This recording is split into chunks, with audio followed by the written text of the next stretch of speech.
I go ahead now? Yes. Hi, I'm Dottie Blakesley. I serve as chair of the Regional Family Support Planning Council. The purpose of the Regional Family Support Planning Council is to improve the lives of people with disabilities. We meet regularly. We have 10 separate regions. We also meet statewide in forums like this 10 times a year. We meet with the state DDD through the Family Advisory Council monthly. We also meet with the Children's System of Care under the leadership of Kathy Tamburello, who is right behind me. And we have a number of committees that are focused on very specific things. A few years ago, our Health and Safety Committee put together a white paper because we were very concerned about the health and safety of our children who live in group homes. And I'm happy to report that many of our suggestions were adopted by the DDD because they were good suggestions. So today we're going to focus on the new possibilities for people, for adults after they leave the children's system. And I'm very excited. We had a couple of pre-meetings, and the panel that you see before you represent what's new in day programs, what people are doing on their own, representing themselves, and people who have decided to completely self-direct their program. I think it's also important to note that nothing has to be decided the moment your child leaves the children's system. My daughter left the children's system 10 years ago. I started thinking about her life. She did join bowling with Special Olympics, but I'm now thinking that there's more that she can be doing. So life changes. So take your time, talk to other families. I hope you'll think about joining the Regional Family Support Planning Council. Recently, we've really been focusing on what else? Medicaid, and the upcoming gubernatorial election. This afternoon, we'll be doing a session on advocacy and how laws are made in New Jersey. So I hope you can join us for that also. For our panel, we're going to start immediately, starting with Michael. And if the panelists can just turn it over to the next person, rather than having someone come up and introduce you, just continue. Okay, Michael, you're up first. Hi, I'm Michael Fondacaro. I'm 27, and I have been using DDD since 2019. DDD has definitely helped me become more independent.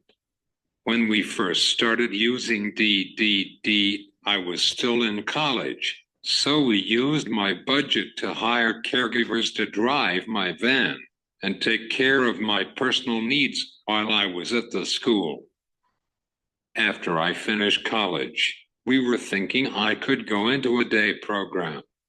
However, we quickly realized that most day programs were not appropriate for me to attend.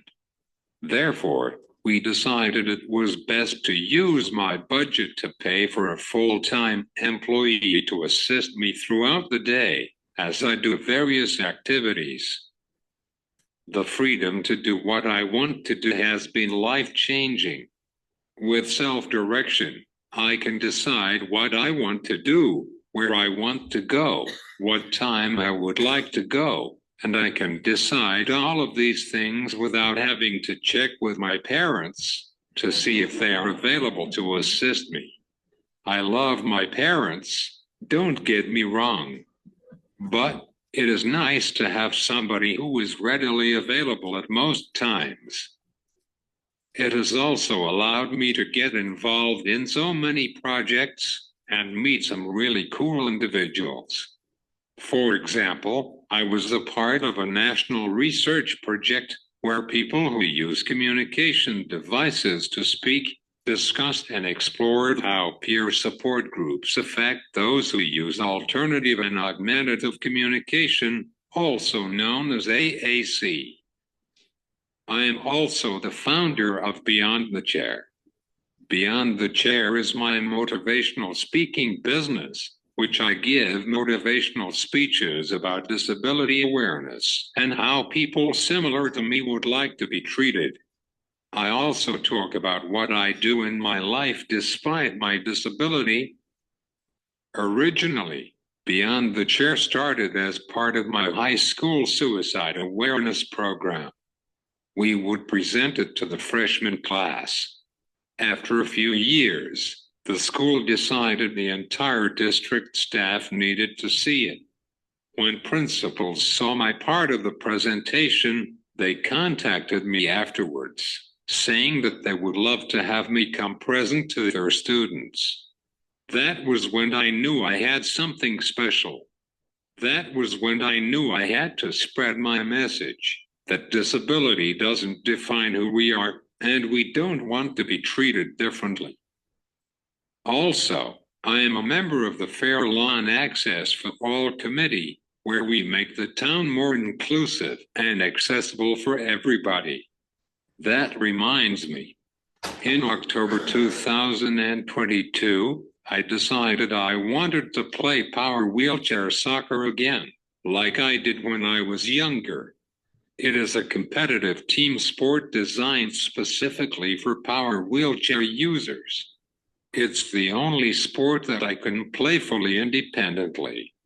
After finding out there were no teams in my area, I decided I would create a new team. After a month of reaching out to many people, I realized I would need some help and reached out to my former power soccer teammate, who is currently the co-organizer alongside me. We hosted our initial clinic, and we had over 15 athletes come to try out the sport, with coaching and demonstration from members of the national power soccer team. Since the clinic, we have held multiple successful practices, which are held at our local community center, and we are going to reach the 2-year anniversary of our team in May. We are now proudly a member of the U.S. Power Soccer Association under the team name Power Red Bulls. We could not be more proud of what we accomplished. I am very grateful for the community support I received to get the team going. Without them, the team would not be where it is today. I would like to share one more project I am involved in. I was invited to be a part of the steering committee for a self-driving car study specifically for people with disabilities. This study is being run by the University of Michigan and General Motors. I am very excited to be a part of this committee. As you can see, I keep myself busy. I am also a part of the DDD Self-Direction Advisory Committee, where we talk to families and professionals about our experiences with self-direction. None of this would have been possible without my self-directed employee and my DDD budget. On occasion, we have used my budget for other things such as a new communication device, modifying our minivan to fit my wheelchair, and an automatic door opener for the house, but the vast majority is used for my employee. Thank you. Could you go back to the power soccer slide and play my video? It gives a visual of what we are doing.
Hello, everyone. My name is Derrick Ludvickson-Luna. I'm with the Blue Light Music Program. Our slides begin on 8 if you'd like to follow along. I just wanted to begin by saying it's really an honor to be here today to be a part of the conversation. Represent a goods and services provider. And what we do is provide inclusive music service to people of all abilities. I want to take a moment to recognize that while there's always room for progress, it's really great to be a part of such a vibrant and big community of people working to provide resources to people with intellectual and developmental disabilities, especially the robustness of DDD and what they aim to provide for people. I also wanted to say that I'm just really incredibly and humbled to be grateful to be here speaking in front of everybody. I'm a little nervous, so stay with me. So here's all my contact information. I encourage anyone to reach out to me if they have any questions about anything I present today. I don't mind speaking on the phone. My email is there. Blue Light has been a goods and services provider since 2018. The previous speaker had mentioned that, working within the children's system of care, which is sort of where we started too. We started with working with at-risk youth and then moved into the children's system of care. And then some of those people also had disabilities. And as they got older, they began to utilize services through DDD. And they asked us, can you guys provide your service through DDD? And we said, we have no idea. We don't know how to do that. So we researched all of that and figured out how to do that. And in 2018, we began providing service through DDD.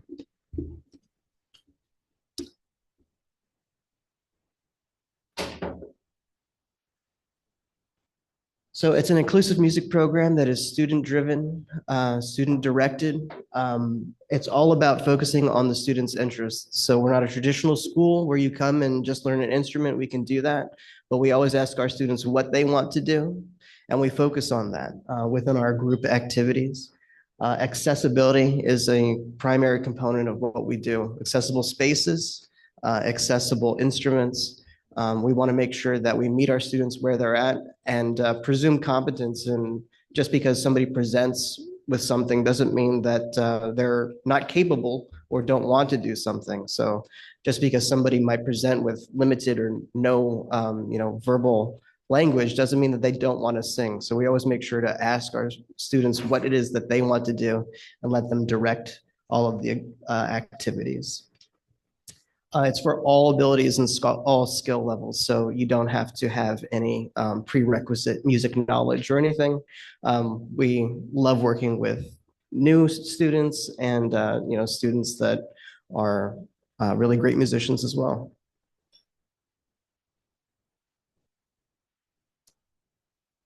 It takes place in our recording studios in Mount Holly and in Blackwood, New Jersey, and we also offer the program in a virtual format. This helps us to reach even more people. This is something that we introduced, in the pandemic, but it has really blossomed and grown. It's a really accessible option, and a lot of people enjoy it.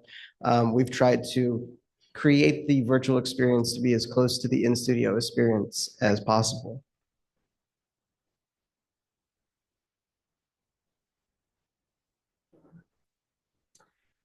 This is our motto: create, express, empower.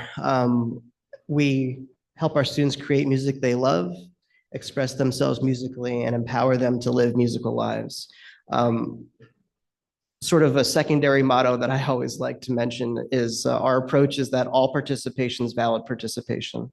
So somebody might come in and want to learn an instrument, we can do that. They might want to engage in a production lesson, we can do that.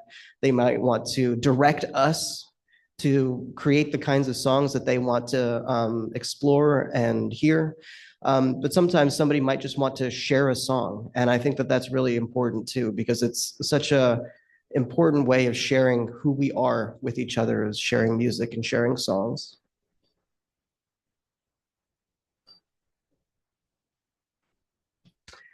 Here's a collection of students participating in the program.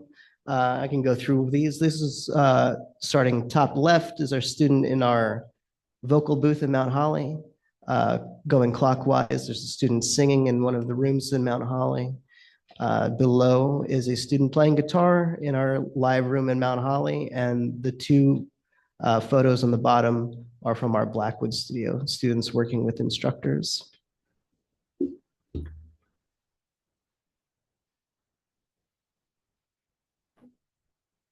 And I was asked to discuss goods and services and some of the challenges that we had faced. I don't know if that was the right time to do that now or okay. And, you know, there's a lot of challenges facing all of us, of course, right now. And I don't do any of the billing stuff, so I don't have to worry about that. And I don't do any of the enrollment stuff, so I don't have to worry about that. What my job primarily is delivering the service and making sure that we're serving the people with IDD that come to us in the best way possible. And so as I was thinking about this, I was thinking, you know, one of the things that I'd like to see as a goods and services provider is some kind of standardized approach to helping people and businesses in the community that want to get into goods and services better learn how to work with people with IDD, because we kind of had to create all of that on our own, you know, through our own desire to be part of the community and be part of a productive part of the community. So, you know, we did lots of research and did lots of books. And, you know, I was lucky enough to have met Ashley Ritchie at the Office of Education Self-Directed Services a few years back. And through her, she provided our staff with a workshop that went over, you know, how to best work and, you know, most appropriately work with people with intellectual and developmental disabilities, because I find that a lot of people and a lot of our staff members, while they're caring and conscientious, they just don't have that experience of being around a lot of people that might have a wide variety of IDD. So in order to best serve them, we had to sort of create this workshop and create this training to talk about things like I'm sorry, I have a note here. Person first versus identity first language. You know, that's something like, we don't have a social work background or a human services background, even we're musicians. And that's something that was new to us, and learning how to navigate that. The idea of nothing about us without us, you know, incorporating that into what we do and how we do that and how we communicate with people, and just the best practices of that. And as far as I know, as a goods and services provider, that's not something that exists right now. So I think it would be really helpful for other people who might want to get involved in being a goods and services provider to have something standardized that can be offered. So that was the one thing that I wanted to mention today. Thank you for letting me be here, and it's great to be a part of this.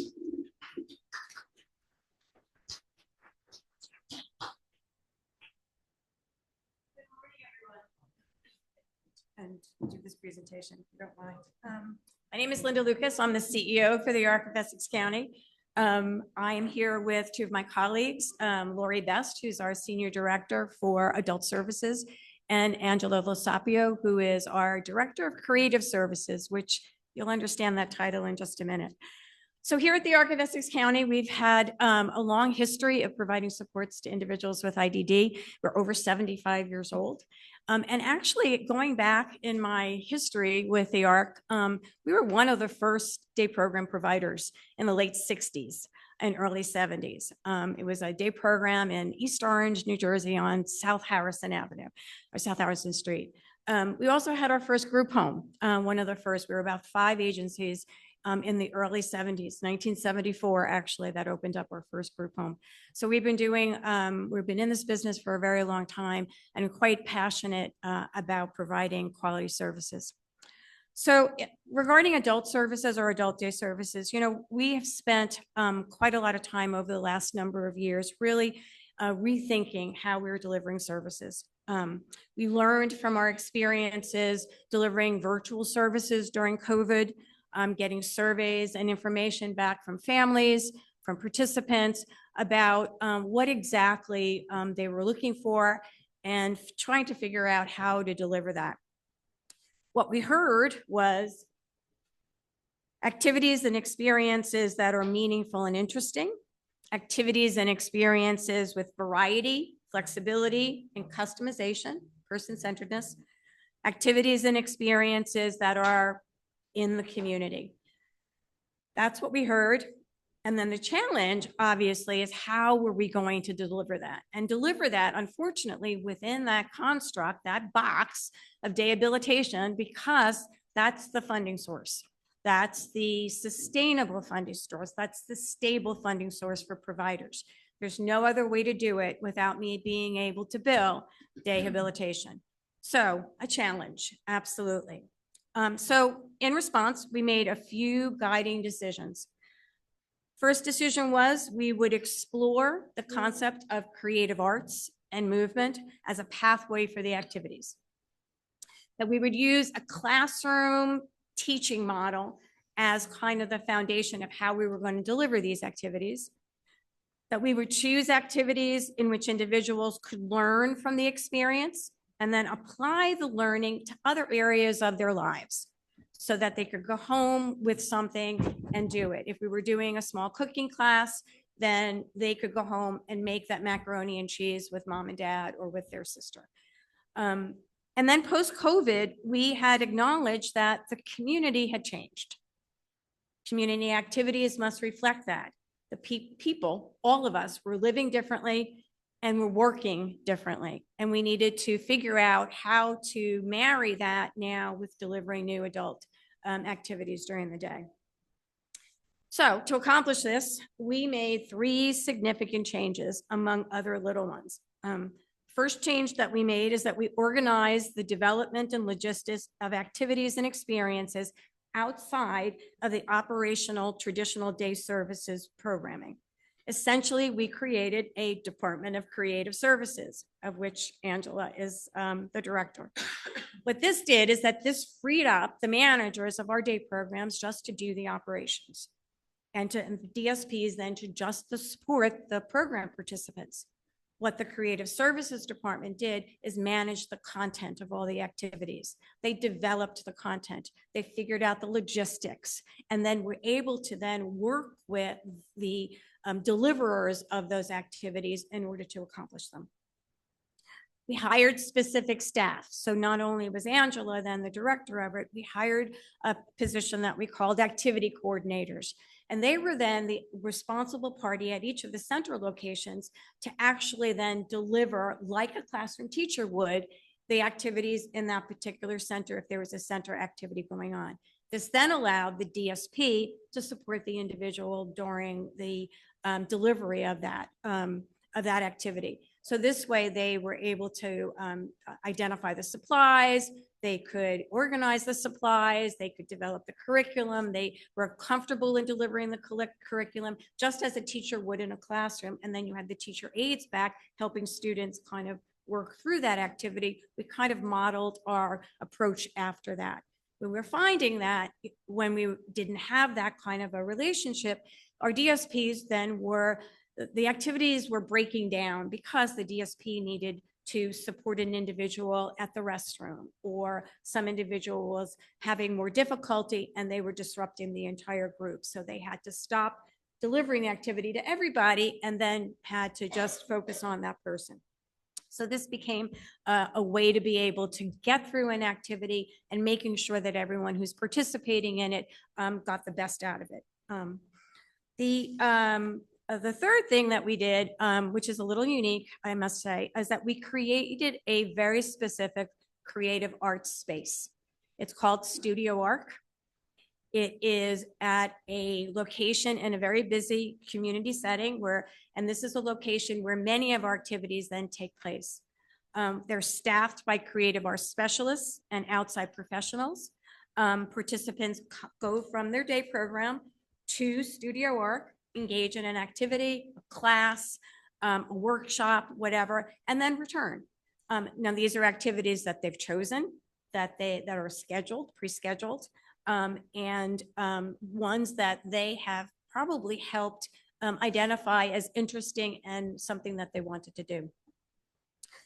We have multiple activities there going on at the same time. We could be having yoga in the big room with the lights on, and then we have a wet room and a dry room for arts and crafts activity, and could be doing candle making in one of the art rooms. You know, again, these multiple activities allow for the professionals to be able to then run the group, run the activity, and then the DSPs who are accompanying the participants into the studio work setting that are there to be able to support the individuals. So now I'd like to turn this over to Lori Best, our Senior Director of Adult Services, who kind of walk you through about how we make this happen. All right. Okay, next slide. Yep. It's on? Oh. So we talk about person-centered and flexible, and really the idea of person-centered and flexible has to start at the very beginning, before you even chose your day program. At the Arc of Essex County, we have a dedicated full-time staff that's responsible for our tours and intakes, that meets with families, takes them and visits one center, two centers, all four of our centers. And the purpose behind that is to try to find the right fit for your child, as well as using that time to get to understand your loved one, your child, brother, sisters, interests and needs, so that we can put together a program that would work best for them, where they're engaging and doing the activities that they like to do. We allow participants to choose 1 day, 2 days, 3 days, 4 days, 5 days. While many of our guys do come to us 5 days a week, they don't have to come 5 days a week. We will work with you and your loved one to find a schedule that works with your needs and as well as their interests. Some people choose their schedule based on maybe they have a part-time job. Maybe they're looking to explore goods and services or other classes that we don't offer, but they're still looking for that opportunity to participate in programming with friends in that more kind of traditional setting. Some individuals also pick their schedule based on the activities that we offer. So like I said, we have 4 centers. On a particular day, one of our centers might do yoga every single Wednesday, and maybe your loved one has an interest in yoga or in the health and fitness and may choose a day based on participating in that activity. We do job clubs at certain programs, certain days of the week, and your loved one may choose a day on that. Maybe your loved one is choosing their day based on their friend. You know, just like they do in high school and their programs, they like to be around their peers, and maybe they're choosing their day because they get to hang out with their friend they went to school with, or a friend that they made through another program, someone that their families knew. So we kind of work with families and individuals to kind of put that week, that program together, so that they're participating and doing, you know, the things that they want to do. When someone does come into our services, everybody participates in a choice meeting. So the activity coordinators that Linda spoke about, once a month, they run a choice meeting where we talk about the activities that they did that month, but also the activities that they want to do the next month. Maybe they didn't choose yoga, but they have an interest, and we'll say, okay, well, you know, you don't come on Wednesdays, yoga might not be possible, but we actually Zoom yoga in on Tuesdays, the day that you happen to be with us. So let's see how we can get you involved in that yoga class. And we put together what that next month is going to look like for somebody.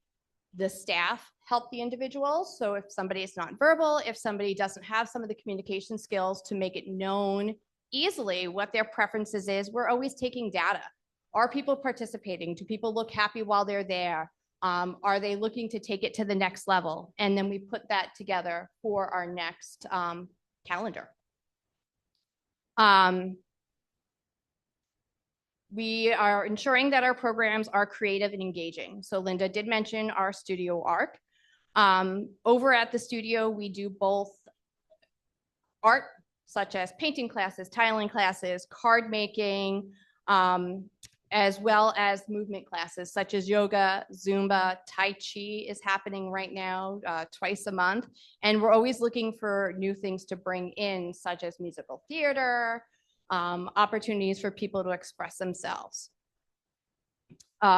Each one of those classes are run by a person with an art background. It is not being run by our managers and our DSPs. We are bringing in professional level staff so that individuals can continue to take their skill set to the next level. So while we may have an introduction to painting class, we also then have done still lifes. We've done photography both in center, and then we'll take a field trip and we've gone out to parks to do the photography to that next level. And we're always looking to expand. And I think that's the really important thing when we're talking about creative services. Creative services doesn't stop. Creative services continues. And it continues based on that feedback from the individuals we serve, the interests that they have, as well as what's kind of happening out in our own communities. And now Angela is going to keep going for me. Thank you. Yeah, so I'm going to piggyback off of what Lori said. So everything that we develop and all of the activities and curriculums that we have stem from individual choice. So the choice meetings that are held every month or as needed is an opportunity for our activities department to really glean what are our individuals wanting, what experiences are they missing, and how can we bring that into fruition. So some people just want a recreational component. They want to go bowling. They want community activities, which is great.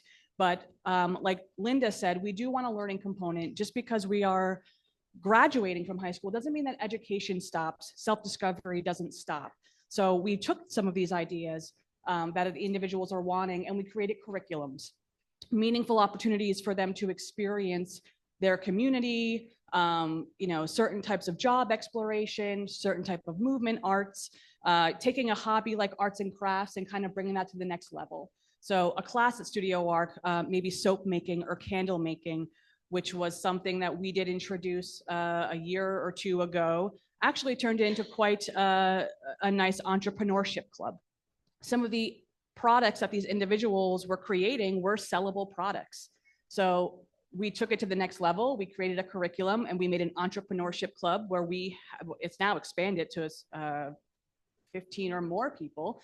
And they are meeting twice a week at Studio Arc, and they create beautiful soaps and candles and cards for all different occasions. And they're selling those to local community members. We do pop-up shops. We have an online store, and proceeds of all of those, percentage of those proceeds go back to the individuals that are creating those products. We've partnered with some community members and businesses. So technology was a big tick that was coming out of choice meetings. People are leaving school, they're going to day programs, and maybe that technology component is missing. We partnered with a company called Kibu. Kibu created a video platform, much like YouTube, but the difference is it is catered to our population, and the videos are instructional, educational, and recreational. But they've partnered with BCBAs, and they've created task analyses for these videos that allows us to utilize those and embed them into our curriculums so that we can have a hands-on virtual component as part of some of our clubs. So our jobs club is a job exploration club. It's about an 8-week program.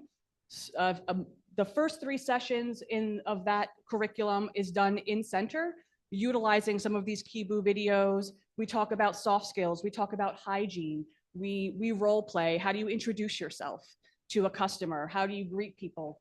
And then the other half of that curriculum is spent in the community with the Villa Group, who we partnered with, who has the Office Tavern Grill. And once a week, they will go and they learn job skills. So they will, they'll work at the host station. They'll greet customers. They'll bring them to their seat. They are rolling silverware. They are bringing food to customers and kind of experiencing that hands-on and interacting with community members and real customers. We have self-advocacy as a big part of ARC New Jersey has a wonderful self-advocacy program. We brought that in-house. Each of our programs has their own self-advocacy curriculum. The big thing this year was voting. We had individuals that wanted to learn to vote. And so we worked with them about what voting means. And a lot of our folks got we got them registered to vote. They completed their ballot and they dropped their ballots off. Things like our vending machine mini business. So taking some of these interests and creating meaningful curriculums and businesses out of that. So we have a picture here of Alex with our vending machine. We have 3 vending machines that are placed in various areas in the community. Our guys do the inventory. They survey the customers in the area to see what they want in that vending machine. They do the money management of the vending machine. They make deposits. They make changes. They note if something isn't selling, we need to switch it up. And that's what they do. So they're managing that business. We also created a cultural curriculum. Culture is very important to a lot of the individuals that we serve. They like sharing about their cultures. They like learning about their peers' cultures. So we created a curriculum where we introduce different cultures. We talk about different types of music, different types of food. We have guest speakers come in and do different types of art projects that are all catered to that culture. This has expanded beautifully, and individuals have actually asked, can we talk about Africa? Can we talk about Italy? That's my culture. I want to show people how we make, spaghetti. So that was a really great way to kind of incorporate all those types of things. And the last picture up there is, that's our friend Terrence. He is participating in a video game design course. We partnered with a company called GameU. This is a self-paced video design where it allows individuals of all support needs to participate in creating their own video game. This is a 1 day a week, 5-week course. And with the instruction of some of our professionals at Studio Arc who help guide the individuals, by the end of their 5th session, they have created the characters, they have created the different components of a video game, and they can keep that video game, they share it with other individuals that can play their video game and vice versa. So that was one of the technology components that we added that individuals were interested in learning about computers.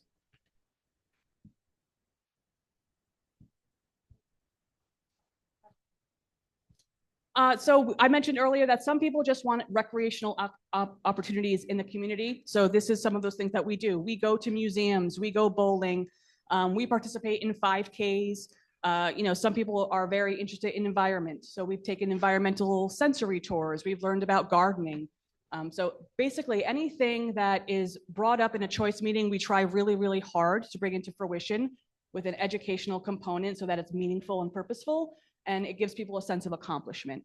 And like Lori said, it's ever moving, it's ever changing. So as new individuals come in or they experience different things, we're going to hopefully bring them some experiences and opportunities to partake in some of those things under a day hab umbrella. Thanks, Lori and Angela. So in summary, you can see that while day hab is a box, and it is really just, for us, we're just looking at it as a funding box. It's really not a program box. We've kind of created a wheel with a lot of spokes in it. So if you think about that, the wheel itself, the outside wheel is the day hab, but all of those spokes inside are really the tangents of how we're delivering those services. Our efforts really stem from looking at the individuals that we serve as whole people. They have lives outside of us during the day. They have lives on the weekends. They do a lot of other things. They have family members. They have friends. They have other interests in different lifestyles and varying supports. And so we try to then at least touch on those interests, those activities that are going to kind of put that all together for them. So thank you.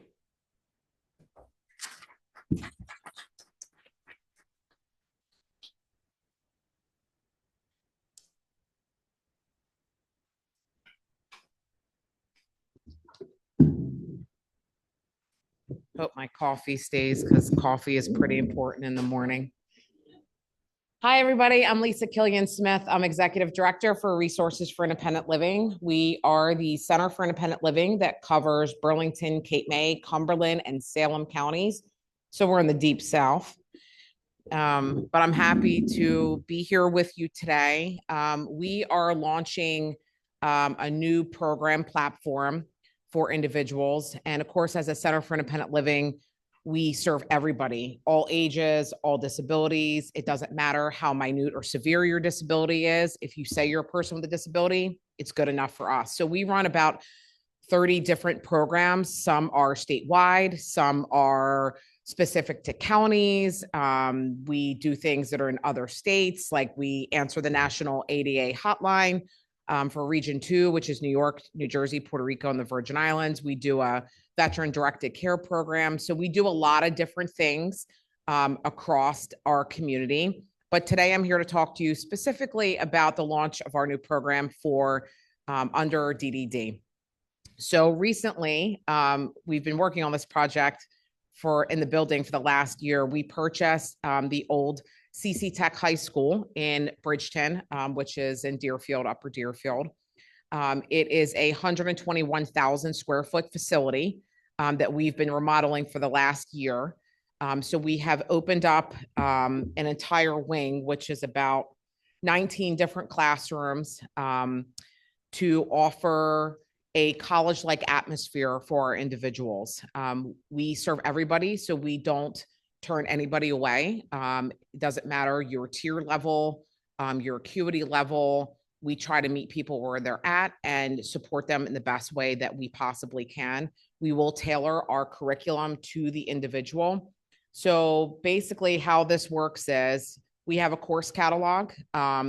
It's all classes are 50 minutes long. You get total freedom and choice. You can choose from recreational, physical activities, learning activities, videography, photography, podcasting, arts, planting, and there's different levels, you know, just like a college, you have like a 101, 102 level. So we will take individuals, everybody starts at the 101 level because that's the way college works, right? You have to graduate to the next series, the next level for the individual. So everything is structured like a college. They'll do those classes for 3 to 4 months, and then they sit down again with one of our individual staff members and they choose their whole schedule all over again. So it's constantly changing. And it's totally their choice as to what they want to do and what they pick. So at any given time, there could be 10 to 20 classes going on. It depends on where everybody wants to be. The class choices, so we've been doing day programming for quite a while, and I feel like we're kind of on day programming the day program. So we spent a lot of time talking to them and asking them what types of opportunities do they want. And one of the consistent things that we heard back was, well, we want to make money. So don't we all?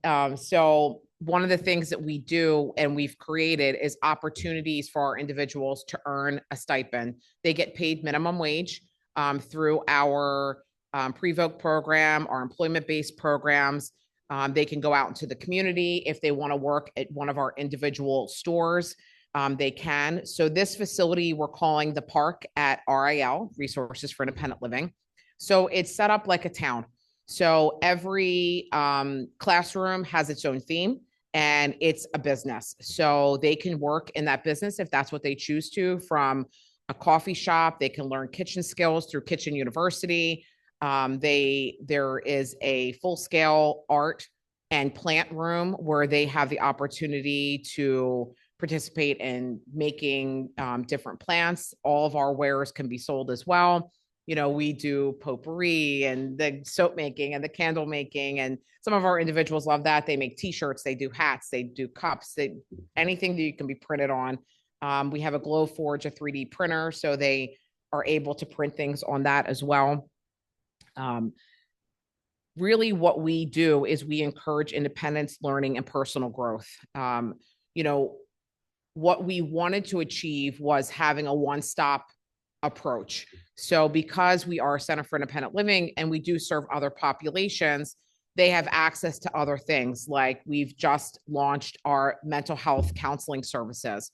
So that's a huge need for our community. So if they need access to counseling services, whether individual or group, or medication management, they can come through that ledge of that program and it's incorporated within their day. So basically they'll check out of their day program for a little bit and go join our mental health component of our programming. We have a doctor, we have nurses that will help monitor their medication and prescribe medication if that's what's needed. And they can participate in individual and group therapy. One of the other aspects that we found that was really kind of lacking, especially since we happen to have a lot of individuals with Prader-Willi, is a nutrition component. So all of our individuals will have access to our nutrition component, where we talk about healthy living, and we're bringing on board a nutritionist and a dietitian, because one of the things through our kitchen university is that they'll be creating and making food, but we want everything to be healthy.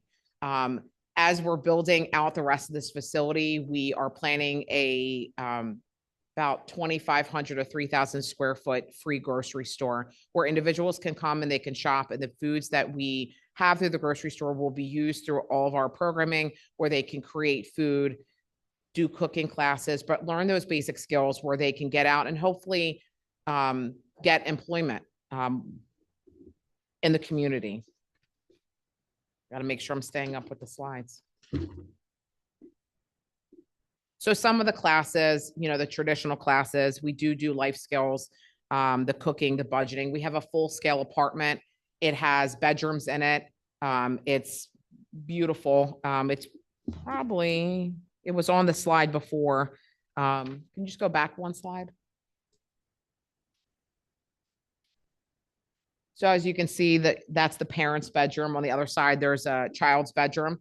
As many of our individuals want to start their own family, we teach them from them having children all the way up to adulthood. You can see our apartment. We have a whole outside dining area. So we kind of brought the outside indoors. The kitchen has a full-scale kitchen. This is just the apartment component.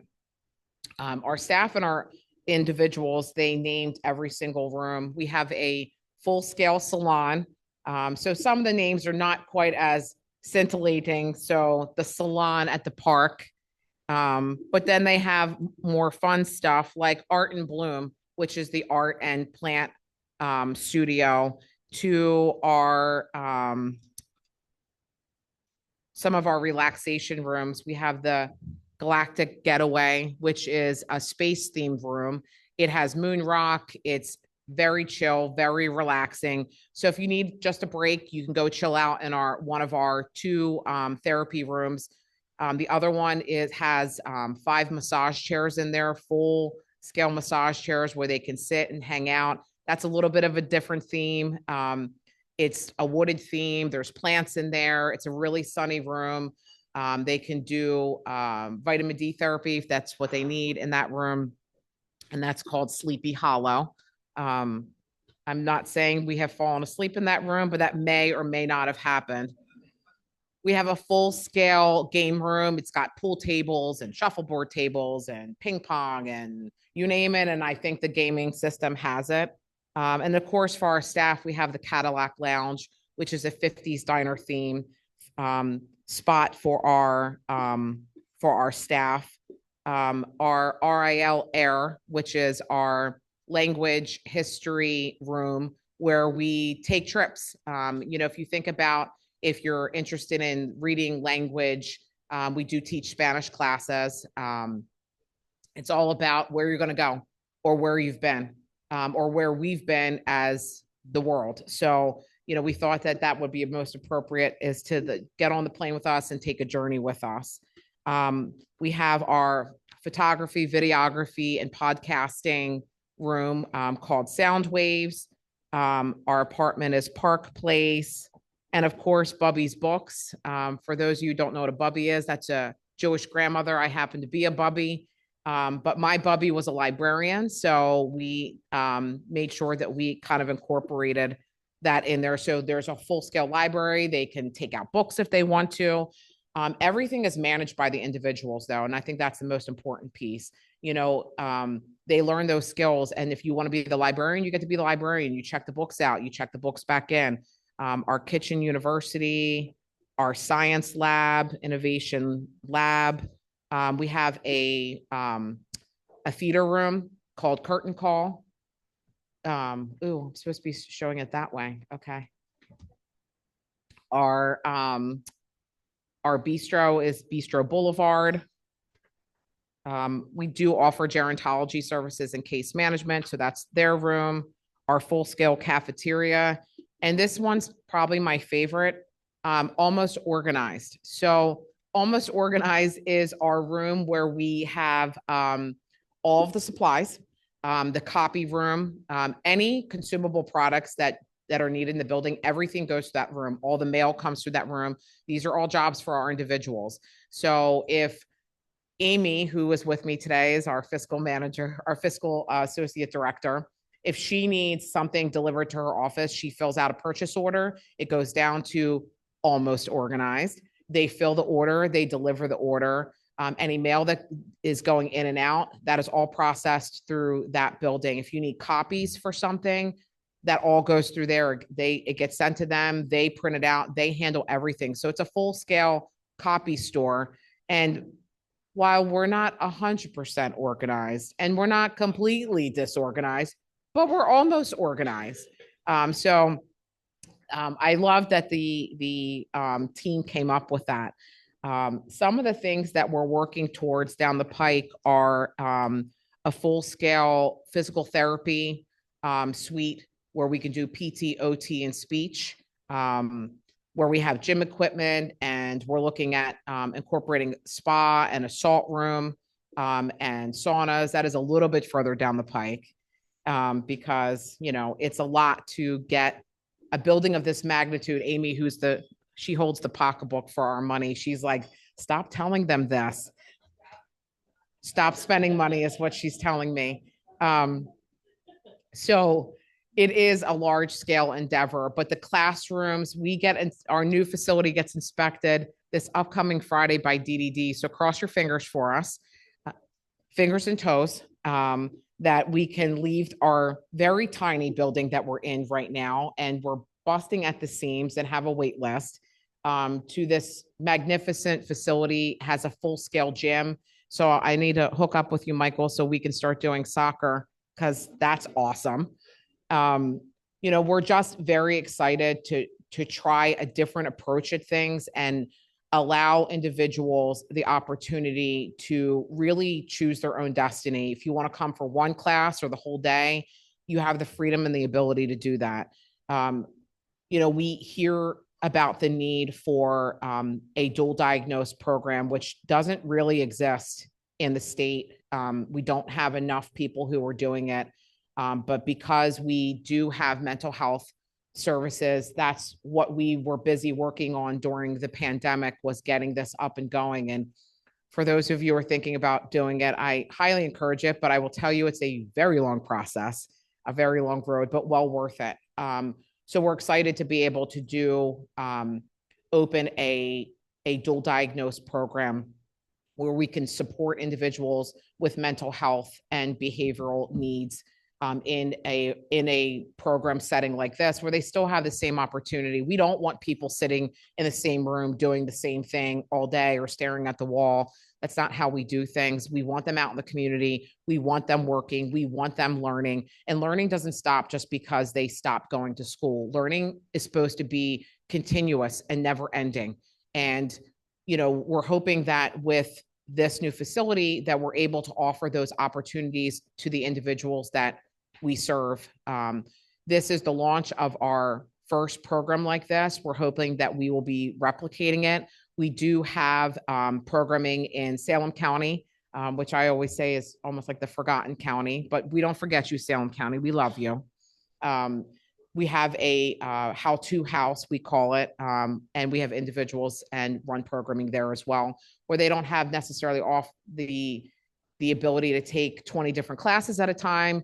They have the option to take 3 to 4 classes, and they come over to our other facility all the time. We're working on trying to find a location in Cape May County, not as easy as one would think, to serve Cape May and Southern Atlantic County.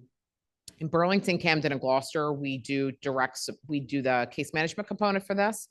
So we do supports coordination in those counties, that we just felt like that was a better fit for our organization. But we are excited that we now have this opportunity for people and can really teach them. There are other centers for independent living, 11 others in the state. We cover all 21 counties. So if you need supports and services, all of our services are free to individuals. So if you need help with something, You can hit the njsilc.org website, the Silk website, or njacil.org.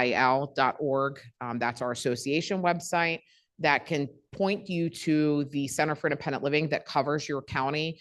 As I said, we cover Burlington, Cape May, Cumberland, and Salem counties, but there is a center that covers every county in the state of New Jersey. So thank you for giving me the opportunity this morning to talk to you. I really appreciate it, and I look forward to meeting you out in the community.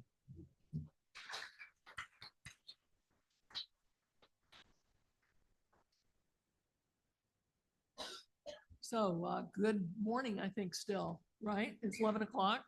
My name is Cyndy Hayes. I'm a parent advocate. I have a son who's 34 years old, severely involved. He has profound autism. And so I'm talking about, you know, an experience that is really unique to those of us who have, are really supporting someone with challenging behaviors. Anybody in this room, first of all, who is doing self-direction? So we have some self-direction, and okay, good. And any of you have individuals with an acuity? Okay, right.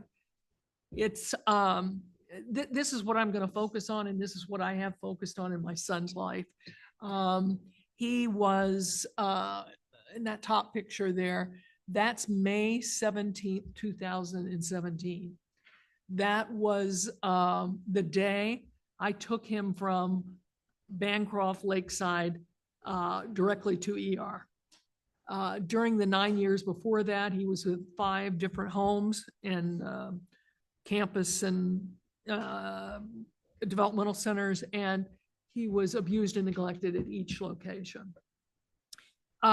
All, of course, were considered unsubstantiated, which is kind of where they don't have anything to do. Everything's fine. So you can imagine for me, the opportunity to go the self-direction route was life-saving for my son.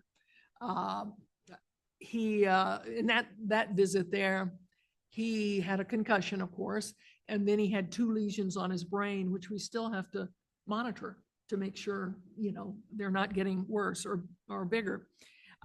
So I was thrilled to learn about self-direction. I immediately got very, very involved and started looking at, okay, what does a good program look like? How can we create an environment where our kids have joy in their lives and they're safe and all the things that we think and care about. So I started, I would say, focus in the beginning and still today is on the staff. The quality of the staff that you have is, to me, the most important thing that will create a successful program. We have, right now, I have hired 8 in the beginning with Brandon. 3 of them are still here after 8 years. That's not typical, as you probably unfortunately have experienced. And I think the reason for that is that we really considered the individual and the staff to be kind of both systems to a broken system. So we really worked on training and development. And I have to tell you, there's no money for that. So I had to pay for that. And I consider that a major, major investment in my son's life. So getting the right people and training them and paying them as much as you can and respecting them and valuing them is so, so critical. If you can get that right, you're more than halfway there. Okay. So, we created the program. I had my staff, everything's going well. So during that next period of time, what I did was really work with other families. So we had maybe 10, 12 families that I worked with to help them set up a program similar to ours. So I shared all the resources, everything that we had, made that available to the other families. In our program, we do not have, he does not have, spends his full day in, with his staff. We do not have a day program. And I'll tell you my experience with that, although I'm hearing some great things around the room. I could not at the time with my son and some of his challenges, find an appropriate choice for him. There was really nothing available that truly met his needs. And the one downfall I've talked to a couple of you about is my son, and I think many of the young people, they need to form trusting relationships. You know, they can't just have somebody that's floating in there and gonna work with them. You know, that's such a violation, right? And we forget that. And so we made the idea of relationship building a key component. And when I have people come in to interview and to spend a lot of time with my son, and it's about how do they engage with him. I'm looking for a kinder, gentler, approach to doing this work. And as another tip to those of you that are in self-direction, I found out after my first hire of 8 that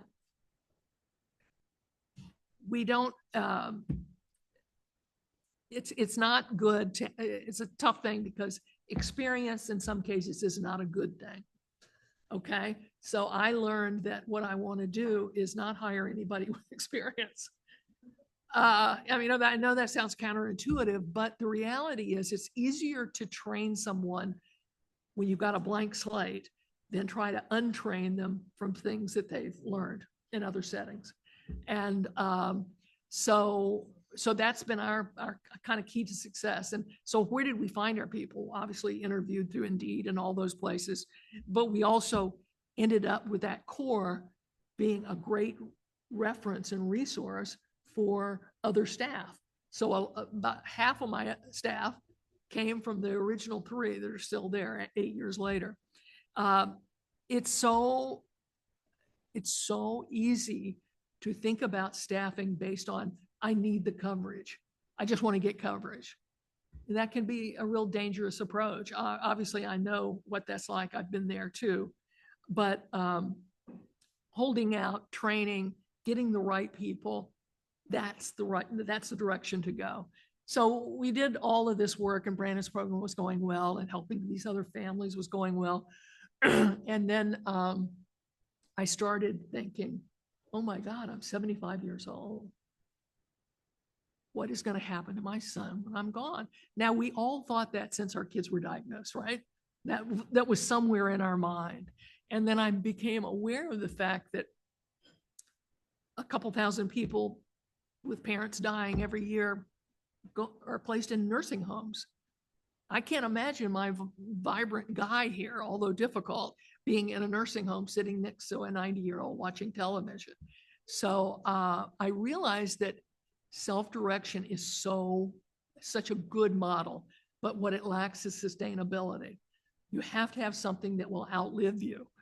If you don't, your loved one will probably not continue to have the life that you planned for.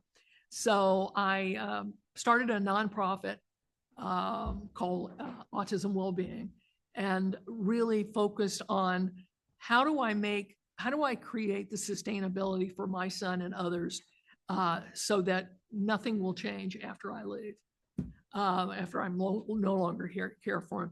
So we created a model that is about a small hub of homes, okay? And 3 to 5 homes is what we have in the model. If you want to go to our website, there'll be more detail, but in any case, 3 to 5 homes. And so the rationale for that was we needed at least 3 homes to financially make it work, the numbers to work. And then we didn't want to go over 5 homes because, again, we're looking at the most severe population, those with the highest needs. So we know that what that takes, the intensity that takes. So we had 3 to 5 homes as the model. We're currently doing the first home. And we've really based it on some tenets. And one is bigger is not better. I don't believe for our individuals, certainly not for my son and others as challenged as he is, bigger is not better. So we wanted to stay with that. The other thing we wanted to create here was a lean organization. You know, what happens, these organizations, and again, sorry, I don't, but some of the larger providers are taking people like my son, Brandon, when they really shouldn't be. They don't have, sometimes the money is, you know, is more. So there's this tendency sometimes to take that individual and just place them with another staff, just any staff. And we were totally involved in looking at what are the best practices for this population. And so one of the things first I reached out to was the stabilization units here in New Jersey. So I figured that's the population I'm talking about. So I worked with their director, Amanda, and we ended up just using every tool that they had. So they had certain apps, they had certain training programs that were designed for this very challenging population. And we essentially replicated what they're doing. So we were able to do that. We're able to say that our staff can handle, you know, any kind of behavior. And so, you know, we wanted to stay focused on the quality of the programming regardless. The other thing that, a couple of things that are important about our model is the idea of a forever home. I mean, think about that. Who wouldn't want a forever home for their child, right?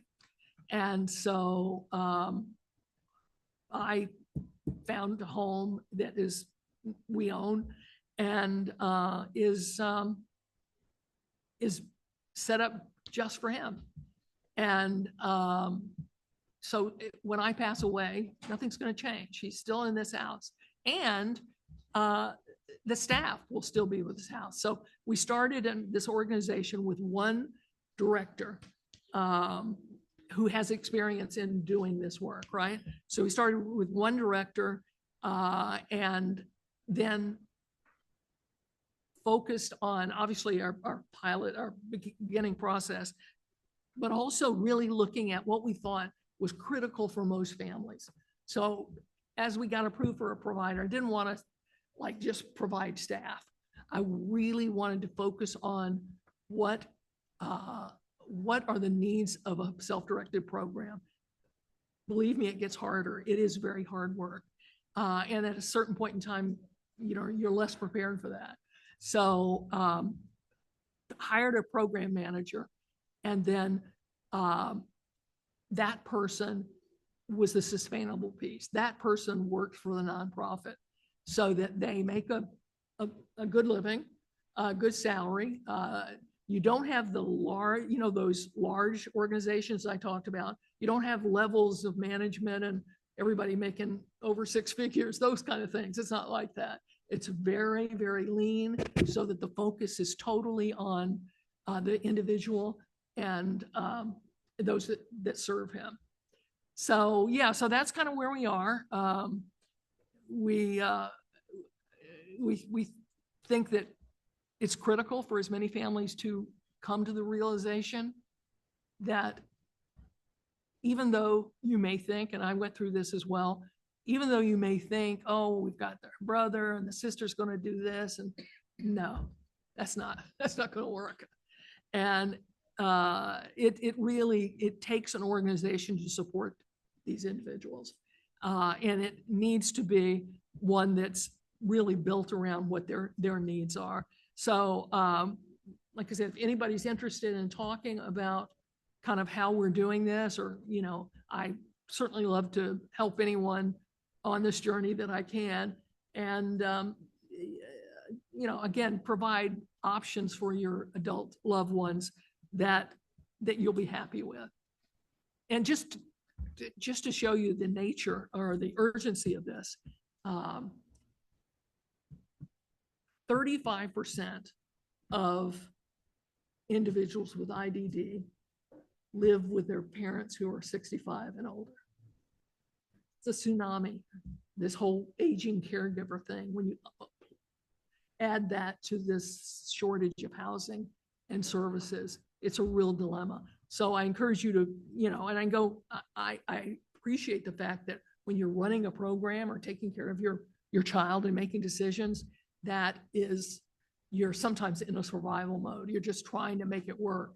But at some point, we've got to cut out some time and think about planning for the future.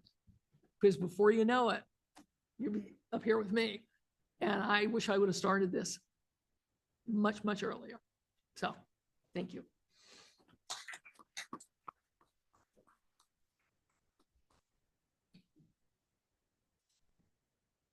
Hey everyone, my name is Danielle Weiss. I am the managing member of Skylands Family Support, and I want to thank you for having me here, giving me the opportunity to share, participate, and learn. I've learned so much already this morning. So Skylands Family Support is a support coordination agency. We were established in 2012, and we have grown from myself and co-managing member Alex Humanic to a team of 40 plus employees.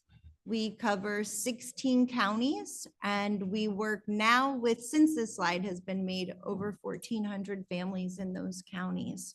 I have Allie Tankard with me, one of my support coordinators, and even for her, just because of the great work, their dedication, and their commitment to their families, we've continued to grow. It was funny to see Allie's face just when she had seen that slide. So we're going to bounce around just a little bit, Kyoko. I apologize. So the next slide, the next two slides actually talk a little bit about what support coordination is and, how to make those decisions. So all of the information under each one of those pictures is very valuable about what support coordination is. Okay, so first we have Kathleen in that first picture, Karis and Amanda. And they too are Skylands coordinators. And if you were to ask me, not on a slide, right? What's support coordination? Okay. So support coordination is the service that is used to link individuals and their families to the services available to them and to link the dollars to the services.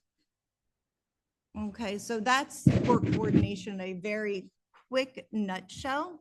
And then if you want to go to the next one, I wanted to talk quickly just kind of about how to choose an agency. Oftentimes, you're coming out of the school system and you're accustomed to having that same team providing you all of the guidance for so many years. And then you transition off into some families, it feels like a ledge. You're sitting there and you get your packet and it's 30 pages of 170 agencies, and where do you start, right? So you start with your due diligence. You talk to your community, you talk to potential providers, you talk to your network. Everything is taken with a grain of salt because each individual is different, but use your community and then pick up your phone. Start talking, make phone calls. Who calls you back? Look on websites. Does it seem genuine? Do you see real pictures? Are they just standard Photoshop pictures? What are you seeing? A lot of agencies, myself included, go on their social media, see their Facebook page, see their Instagram, see what everyone's doing, and it will give you an opportunity to learn about your agency. And you just mentioned something so important to Skylands. When someone says, what kind of sets you guys apart? The relationship. You said, what's the difference? You just can't have bodies floating around, right? So what's the difference for us? That relationship.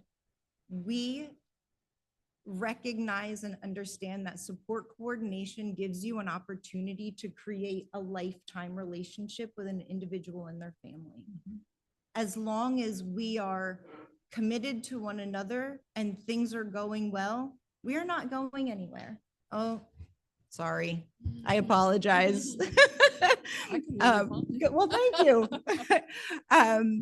You know, I come from early intervention, and that was birth to 3. And that third birthday was such a double-edged sword, right? Like you hand people off and you're like, okay, well, I'm gonna hope that they do what I would do next. So when support coordination presented itself, it's this opportunity to really walk side by side with an individual and help them to live their best life. And so, like I said, I have Allie here with me too, and she and I will talk to you about what's self-directed, what's person-centered. So that's why we're going to hop around just a little bit. So what's person-centered, right? So for us, again, relationship-based, creating a lifelong, you said it also, right? So what's your biggest fear? We talk to parents all the time. What's going to happen? Who's going to be there, right? And while Skylands can't be the what's going to happen, we can know your loved one enough to ensure that whoever does step in continues to drive the services and the supports and allows your loved one the individual decision making to choose that life, right? Like, no, we can't be the guardian, but we can know you and your loved one well enough to ensure long past you, right? Life still looks like you want it to. Michael said, I want independence, right? Like, I love my parents, but please, I also need some space, right? So support coordination and self-direction, we work with you to link you and your loved one with how do we become independent? What's available to us? What's outside of that box? And at some point, I'm going to put Allie on the spot. So I'm going to give her a little bit of notice real quick. But I want her to share what some of her families are doing and what that looks like, because self-direction now offers you so much more than what traditional services used to. And the beautiful thing is that traditional services have begun to modify what they offer, right? They've been listening to the individuals coming to their services saying, we need more, we need to do more. So now you have this fantastic opportunity to blend and mold and manipulate what your day-to-day services look like. The ARC will, allow you to come 1, 2, 3 days a week.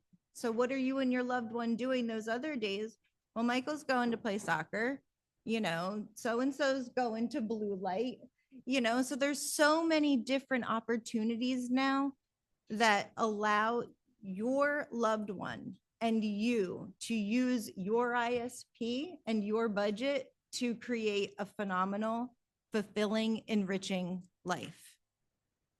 When we opened the meeting, we talked about you don't have to make a commitment right away. Well, it's because everything is changing. We're evolving. We're growing.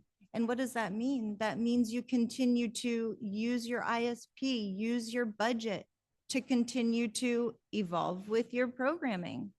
Change it. Things are not always as great as we think that we are when we first put them in a service plan, and we quickly have to undo that. But that's the beauty. It's fluid, it's liquid, right? So as you make different choices, as I make different choices, as any one of us in the room would, we have the opportunity to make those choices and use self-direction and a budget to support those decisions.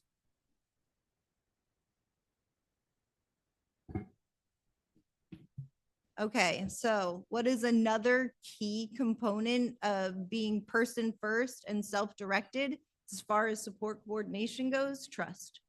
Having trust in the team that is beside you is key. Knowing that when you call or when you email, they're going to respond. Knowing that when you are either having a beautiful celebratory moment, they are there, or when the bottom has dropped out, and you need to know what to do next, you trust them because they are there.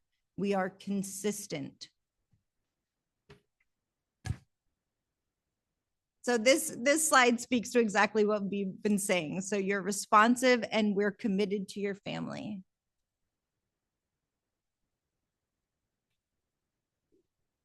We like this one because it's pretty, but not only that, it's really your support coordinator for Skylands. I can only speak to us. So we truly respect and appreciate that relationship. We want to be beside you. We want to create that lifelong relationship. We aren't leading, we aren't following, we are next to you while you are going through everything. And like we said, we are there, we are committed, and you can trust us. So I'm gonna let the rest of the slides sit, because this is really about what self-direction is and being person-centered. So I wanted to say that support coordination, we're your link to everyone else that is up here on this panel. And you come to your support coordinator to have conversations about what's available. What can I do? And for a lot of families, you don't know. What did I say? You don't know what you don't know. And sometimes you're as good as the agency that you're linked with. So really, you should be coming to your coordinator and be prepared to share. What do we like? What's important to me? And in turn, they're going to say, well, I understand that, and here are some ideas. So we can go to day program. We can go to, you mentioned Game U. We can go to Blue Light. But not only that, self-direction and goods and services have opened up an entire wealth of opportunities now. We talk about, well, I don't want to steal this. So Allie, talk about just real quick, just from the families that you are supporting, and then I can fill in gaps if need be. What are they doing? On camera, okay. Okay, so first of all, self-direction is the hardest part of my job, but the most important part of my job. Hardest part because self-direction could be absolutely anything that you and your family member want to do. There's no blueprint for it. So what your son does, and everybody else I get to work with, it looks very different. The most important thing for me to help work on self-direction is to get to know you. That, like Danielle said, relationships are everything. Goods and services, it's a lot of times my families bring that to me. I don't know all the goods and services. It's very easy for me to find a day program. It's very easy for me to find a group home and say, these are your options. Let's go look at them. Let's talk about them, see if any of them are fit. Self-direction, goods and services, it could be the local gym on this side of the street, or maybe you like the gym on that side of the street. Do they work with DDD? I may not know that. You have to come to me and say, these are the things I'm interested in doing. Can you help me figure out? And like you guys were talking about at Blue Light, you don't know as the provider. You're a community provider. You're not a DDD provider. So we do need to do a better job, I think, of kind of setting that path for you guys as community providers and vendors on how to engage in that process. But just like I said, for me, the most important piece is communication, getting to know my families, building those relationships so that you may want to live in your own apartment. I have a whole list of families. I was taking notes. I have families for you I want to connect you with that are going to be in that situation. I have a young man who goes to Blue Light. That is really the only thing he does right now because his whole world is music. He's actually created CDs. I have a whole collection at my house of his CDs because he goes into your studio and from start to finish, he writes the lyrics, he writes the music, he plays 2 different instruments, he sings, and then he works with your sound technician. And he literally, I have a collection and I share them. He's into rock music and that's my jam. So I share his CDs everywhere I go, literally everywhere I go though, I bring to concerts, I bring his CDs with me. And I say, hey, if anybody wants one, I've got extras, like take a listen. And people are now following his music online. Like it's so cool. I know I'll speak for you. I have, Michael goes to a day program. He also lives in a group home. So in a lot of ways, he follows a more traditional path through DDD. but Michael goes horseback riding and Michael does yoga classes and has all these other activities that, again, I didn't find those activities. I'm just there to help connect them and help the vendors learn how to initiate that process to get paid for those services. But my families come to me and say, listen, this is something we like to do. Now, through other families, I found providers that I didn't know. There is a cooking class up in Morris County that a young lady came to me and said, I want to learn how to cook. I can't find a class anywhere. I got a call from her mom and said, could we try this? I had to meet with that provider, that vendor, several times to help them go through the paperwork. They kept saying, no, no, no. Not only do they do it now, but apparently they have a very large population of DDD consumers that attend their classes. So again, I think the most important thing is the communication with your support coordinator and letting us know, what is it that you look for? What can we do for you? Who can I connect you to? What resources do I have? And if I don't have them, again, we have this amazing team that I can put it in the chat, and one of 40 people is going to respond and say, guess what? I just looked into this. Here are a couple of people to talk to. Your long-term plans are big for my families right now. So that's really for self-direction, especially if you are not, well, even if you're in a group home.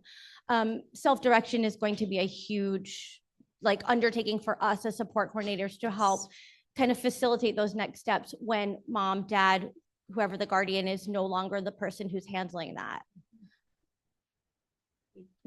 Thank you, Allie. Thank you. Thank you. So I just want to talk real quick because it does become, to Allie's point, where am I going to find ideas? So internally, we have our own spreadsheet that's live and active so that coordinators can go on, and it's broken down by activity, and it makes it a little easier. Now, PPL, there is a list. Easter Seals has its own list, as the fiscal intermediaries. There'll be some changes in that. But at any rate, you can simply even ask your coordinator, do you have any providers that you're using? So people are going to the gym, they're taking swim lessons, dance lessons, horses, ceramics, college classes, cooking classes. I mean, if you can, to Allie's point, if you can think of it, the only reason you couldn't use the budget for it is if for some reason your request is denied. But ultimately, Goods and Services has truly allowed individuals to access any opportunity that they choose. Okay, so what does support coordination do in terms of self-direction? Well, again, we link you to everything. So if you can think of it and the budget says it can be paid for, we're here for it. And then all of the other things outside of the budget, we also work to connect you with, whether that's if you do get housing and you need LIHEAP or you need SNAP or you need whatever benefits. But ultimately, your support coordinator and the depth of information and the team behind them should be able to give you solid wrapping services and an education so that you and your loved one get to make the best decisions in the moment.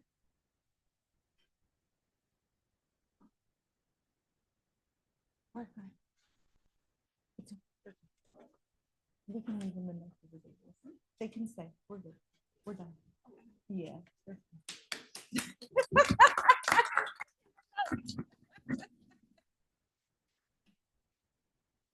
I'm Kathy Tamburello. First of all, I want to say thank you to our amazing panelists.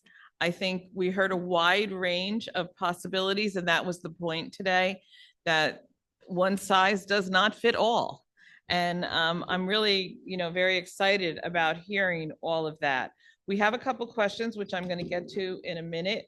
But I also want to talk a little bit about advocacy before we get to the questions. So what we really heard today is that a couple of resounding themes. Everyone deserves a choice. All of us are individuals.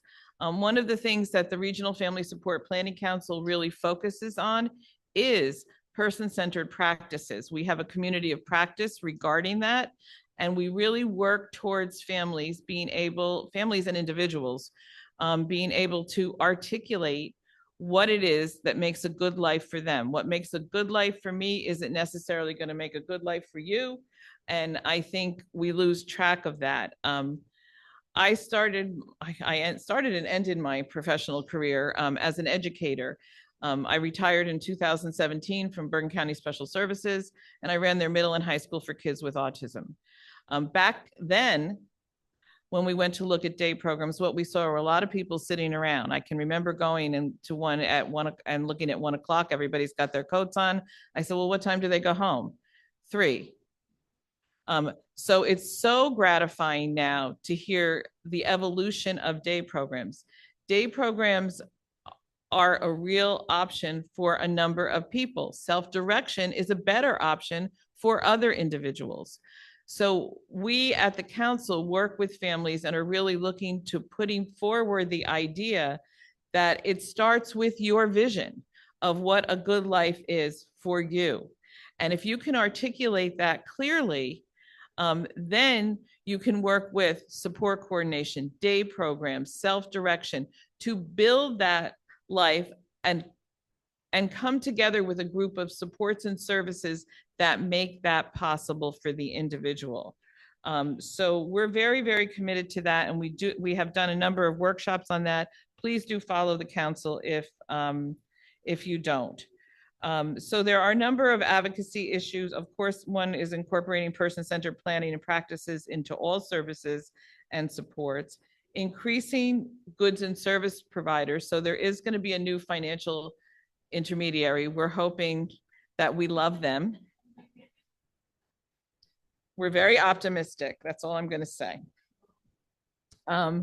Increasing the availability, accessibility, and I just, for me to hear about from Linda and Lisa, all the different ways that they're evolving a day program is very exciting. So, you know, and continuing to increase those options. And I would think a lot of the evolution that you've experienced has come from the individuals coming to you and saying, we want to do this. And so that's why you have to use your voice. I think that's so important. And then I think, you know, one of the other big advocacy issues, of course, is addressing transportation. Transportation is tough. So we need to really, you know, kind of get out there and look at options for transportation. So we do have a couple of questions. The first question is it possible to have therapy services at a day program? Allie? Yes, it is absolutely possible. A lot of the day programs are kind enough to take over that piece for us and bring in the providers. So yes, it goes right through the budget, just like any other service.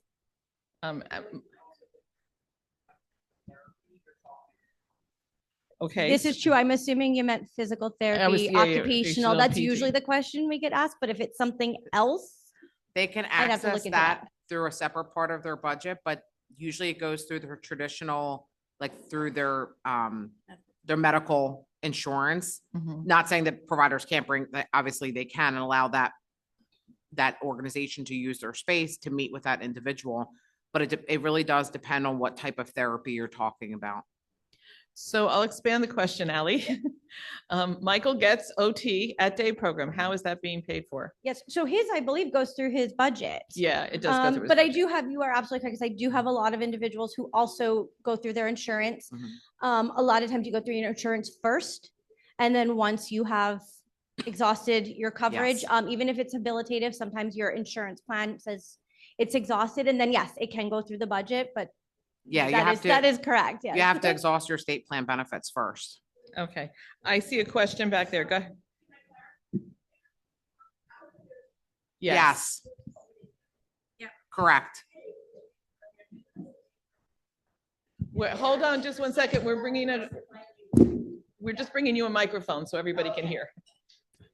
They have to be logged out of their day program for any 15-minute unit that involves other kinds of services that are paid for through any kind of government money or any insurance money. So it creates a difficult situation for the day program. Meanwhile, the day program has to provide a separate private space for them. So I have known speech language pathologists who were included in sort of the general staffing of a day program, and the day program had to keep very precise tabs on which time units by the 15 minutes they were logged in and out.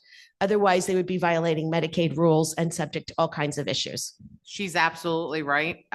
We have a very robust program that was very expensive to be able to track all of this. And they do have to absolutely log out of that program to be able to access other types of services. And they do need to provide a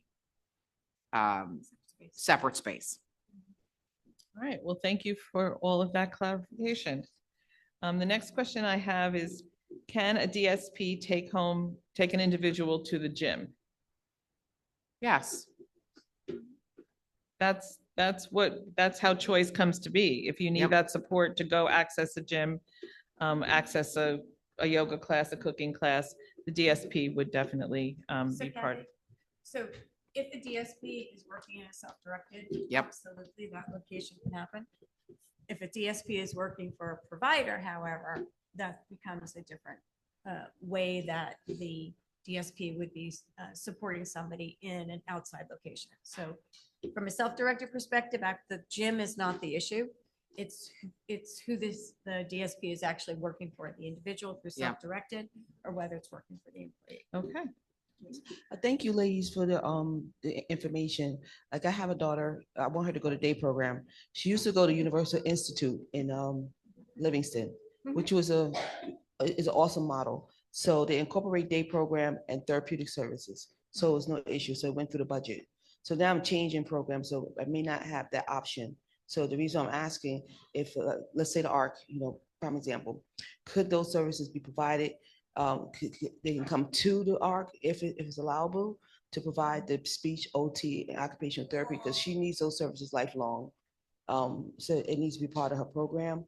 Other than that, I would have to cut her short and then go outside separately to find an institution that would provide those services.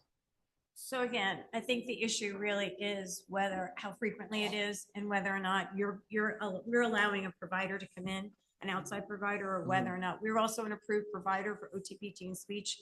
So we have our own staff to be able to do that. Yes. We can possibly think through something regarding that. So it depends upon exactly what the therapy is, how frequently it is, and at what time that it needs to take place. But we're flexible, I mean, if it's doable.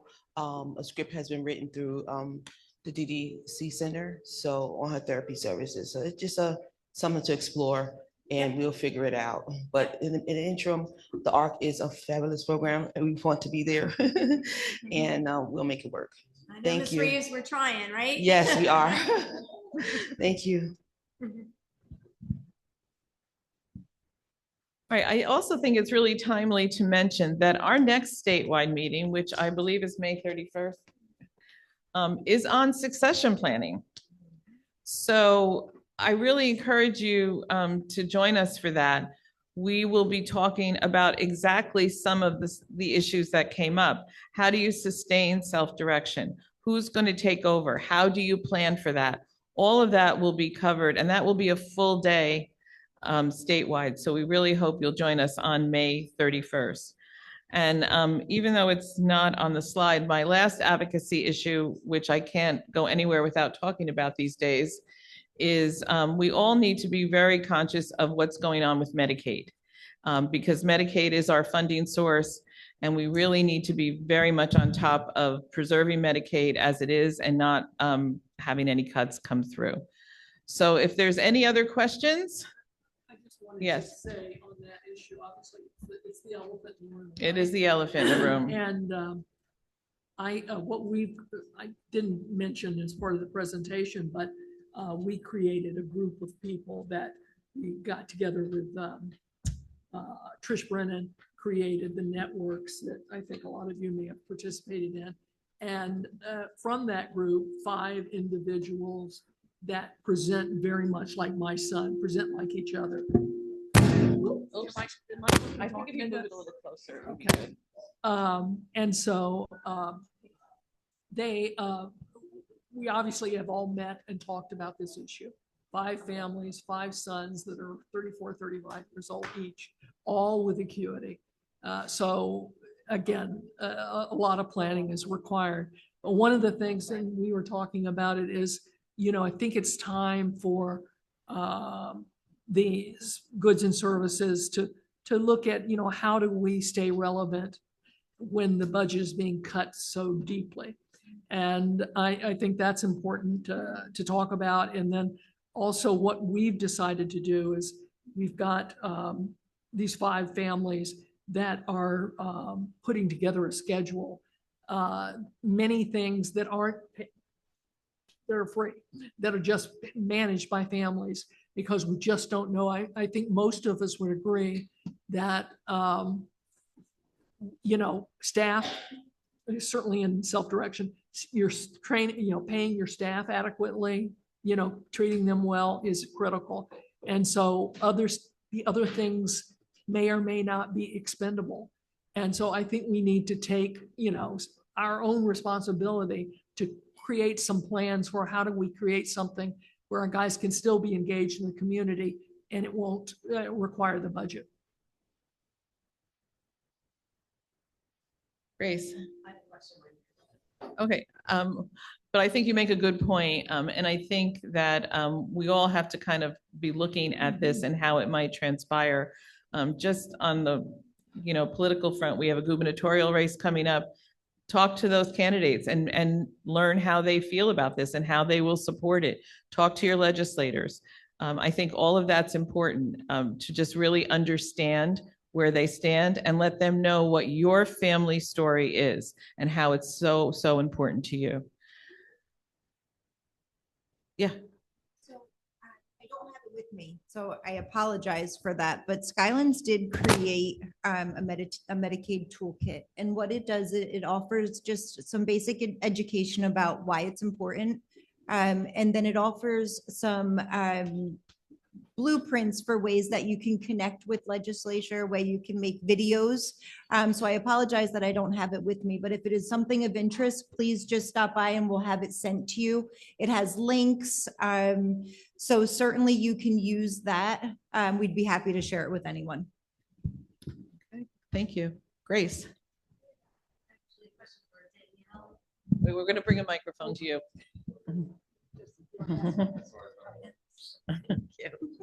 My question's for Danielle.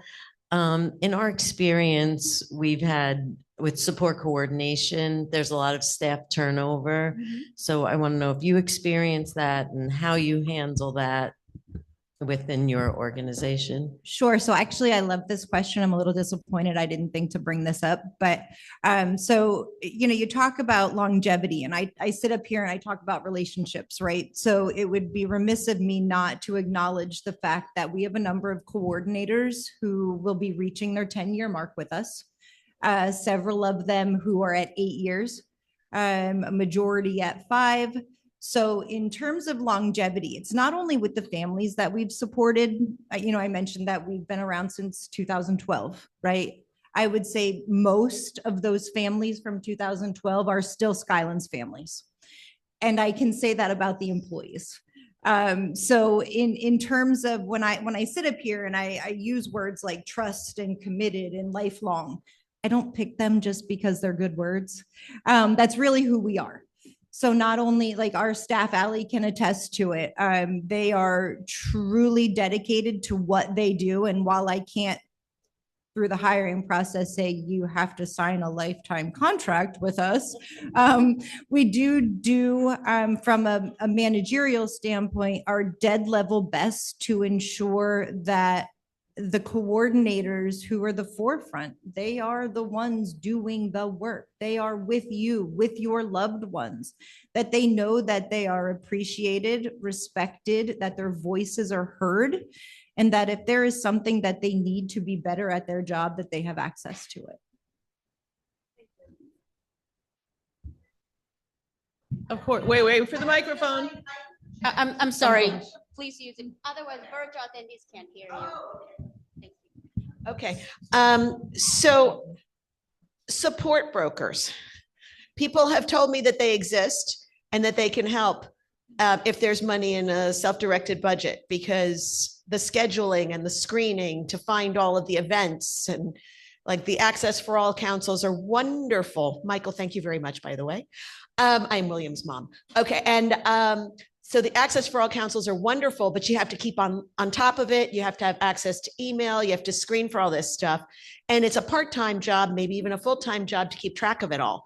So people have said, yes, you can get a support broker. But then when I called the first 12 support brokers, nobody got back to me. So do they exist? And can we make them like more of a thing? And how do we make it so that we are sustaining into adulthood for self-direction beyond me does being the exist. full-time employee? As a former provider of supports brokerage, I have to throw the weight on DDD for this because they don't make it easy. And like, you have to choose between certain services, they just changed the rule again.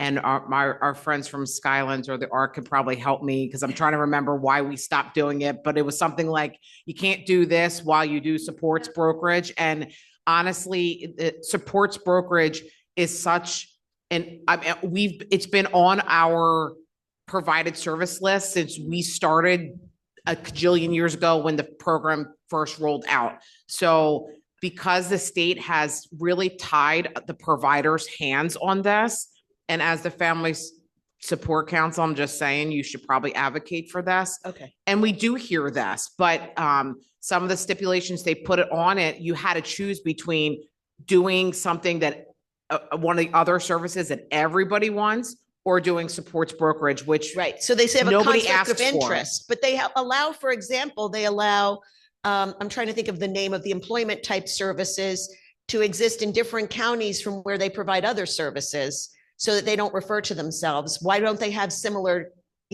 rules related to support brokerage? Well, I can tell you, we got an email from the state, it was probably about a year ago, that said either you do all this or you do supports brokerage and that's it. And honestly, there's just not enough, and I'm just being honest, that there's just not enough people who ask for that service. I can tell you that in all of the years that we were listed as a supports brokerage provider, no one ever called to ask for that specific service. I'm not saying there's not a need, but from an agency perspective, at the end of the day, we also have to pay staff and keep the lights on and all those things. So no one's going to choose, unless something changes, supports brokerage, or they fold it into something else that allows the opportunity for us to provide it. Does that make sense? Did I steal your thunder, Skylands? No, not at all. I'm just going to piggyback it. Nope. So I just want to say too, I know that it is hard to find. We, from a support coordination standpoint, it would be wonderful. Few and far between. So I truly agree with you. I do know that the Office on Self-Directed Services, so Trisha's office, will work with families and says that we just had them in a staff meeting. They have an active list of who's actually delivering this service. So please use that. Reach out to Trisha. I have her help desk email address. You can reach out to her. Rutgers did create also a tool on self-direction and support brokerage, which you can access online in a PDF so you can print it. And I can just pop by and I can give you both of those before we head out. Kyoko, are you putting that in the chat by any chance? So we have Kyoko who puts things in the chat and links in the chat before we get them out of our mouth. She's awesome. So it will be in the chat probably right now. Can I just add something about the Yes. legislative perspective that you were talking about? So recently, the Centers for Independent Living and a couple other organizations, we did a statewide rally at the State House about no cuts for Medicaid. But I want to remind everybody that this isn't just a state of New Jersey issue. This is a federal issue. And two of our federal folk who told the entire disability community that they were going to vote and not for no cuts, they got flipped at the last minute. And if you were watching the vote, it was 217 to 215. So the two individuals who switched their votes, Chris Smith who's from the Mercer County area, and Jeff Andrew from the deep south where I'm at. So we do have our work cut out for us. You know, I'm a Center for Independent Living, so I'm an advocate before I'm anything else. So I want to remind all of you to call your federal legislators as well. There is going to be another vote. How they packaged it is they talk about Medicaid as though it's quote unquote charity care. So they're saying, well, it's not cuts to Medicaid. Well, what do you think charity care is? It's Medicaid. That's what it falls under. So if we don't want cuts to New Jersey, there's a match that happens. And I don't know if everybody's aware of this, of how New Jersey makes up their Medicaid dollars. There's a federal match. And if there's $1 and New Jersey's putting up 50 cents and the feds are putting up 50 cents and they cut quote unquote charity care and the dollars change as it's coming into New Jersey, that's where the problem lies. So there is another vote coming up. It is not scheduled as far as I know. But you need to be aware of that, and you need to reach out to your federal people, because had we not had there was 3 people. I don't remember the third person's name. I apologize. He's far north, and I don't necessarily track the north people. Had they not flipped their votes at the last minute, that would have passed, and we wouldn't be having this conversation right now. So please make sure you reach out to your federal folks to urge them for no cuts for the next bill coming up. And I'm sure you probably already have the stuff out. If you need more information, you can reach out to your local Center for Independent Living. We are heavily advocating for there to be no more cuts, but remember that this is a federal issue as well. Thank you. And the Regional Family Support Planning Council and the New Jersey Council on Developmental Disability are also actively advocating and putting forward family stories. I think most people don't realize that for our loved ones, Medicaid is more than their medical care. It's everything else. And I know that last night I was at a town hall with my Congresswoman, LaMonica McIver, on Medicaid. And it was interesting. I connected with her because I just put a story on my social media that just said, you all know Michael. And you know he loves his pizza and his horseback riding. But what you don't know is that Medicaid is everything for him. If he doesn't have Medicaid, he loses his living situation, he loses his day program, he loses all of these activities that are important to him. And it was really interesting to me that the first 5 or 6 people that commented, I know what their political orientation is. And I'm thinking, well, you're just not making a connection here. So I think bringing family stories and putting a face on this is really important. Can I just add the ARC of the U.S. also to the list of yes, absolutely for this Medicaid issue as well. So if you go to, it's just the ARC as the website, which is our national organization, or sign up with the ARC of Essex County to get our emails and our email blast when we send out a lot. Katie Niaz, who is the president of the ARC of the U.S., actually is at the table constantly up on the Hill as a former policy advisor, and has really taken to heart this issue. And there's a lot of good stuff coming out of the ARC as well. So really, I'm so happy about that. And I think the first thing that I looked at came from the ARC.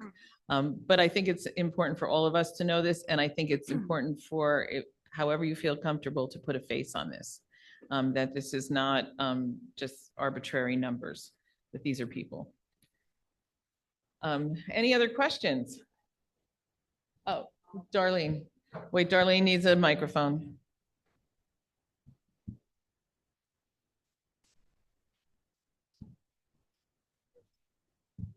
It's important that we know that Medicaid is not charity for us. It's a hand up, not a handout. So it's important. Agreed. Because we work, we pay taxes as well. We buy into Medicaid, and that should be taken into consideration. And to this young lady over here, I'd like to address that there are a lot of grassroots organizations out here and people that can help with information and resources. Our council we have helped so many people that come to our council, with issues and need resources and information. We have guided them, and they have been successful. So I understand about the brokerage, but there's a lot of us who are very knowledgeable that can also help.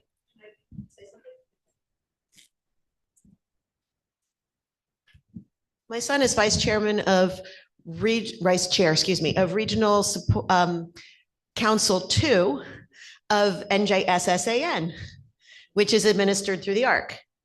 So you have adults, come join your regional councils for self-advocacy. My son didn't know how to do self-advocacy until he wandered into 2 things in 2020 when he couldn't do anything else. And one was Autism Speaks, which is devastated by these cuts. There's like nothing left for them to do until the budget's issues get settled.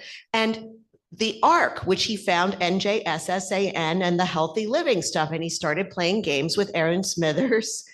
And he discovered the regional council and he joined. And then he volunteered to be vice chair. I said, oh, thank you very much. You gave me more work to do. And he has been doing that actively. And he testified on Wednesday to the Assembly budget hearing in the first slate of people in the morning to the budget committee. And so your people, your family members can speak for themselves to some extent. They can advocate for themselves and you can make them be part of this. He spoke specifically to the Assembly and added a couple of buttons to his AAC device while he was there in response to things he'd heard said. One of them is, I am a voice for the voiceless. And then everybody was listening. And then the other one was, I want to live at home and I don't want to live in a nursing home. Because he was also at your rally and he did say something and he heard all the people who were saying about how it's the difference between them being in a geriatric care facility in a bed and being out in the community. That's what Medicaid is, because base Medicaid is that and nothing else. Everything else is a waiver, and a waiver is what covers every service in New Jersey, one waiver or another. Okay. You have a very valid point. Look at the other states that don't have the comprehensive Medicaid waiver programs that we do. And I do a lot of research and there's nothing. So when we have families that ask, well, what about Florida or things like that? They don't have it. It doesn't exist. Not to get political, but there are more of your red states that don't have these comprehensive programs for individuals with developmental or even disabilities in general. They don't have, your options are institutional based care and nursing home care, and that's not living.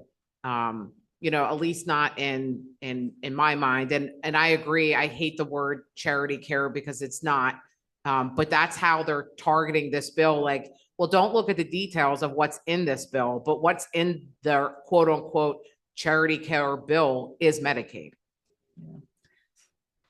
All of this is really important. So, do your research, do what you can. So it's a little after 12 now.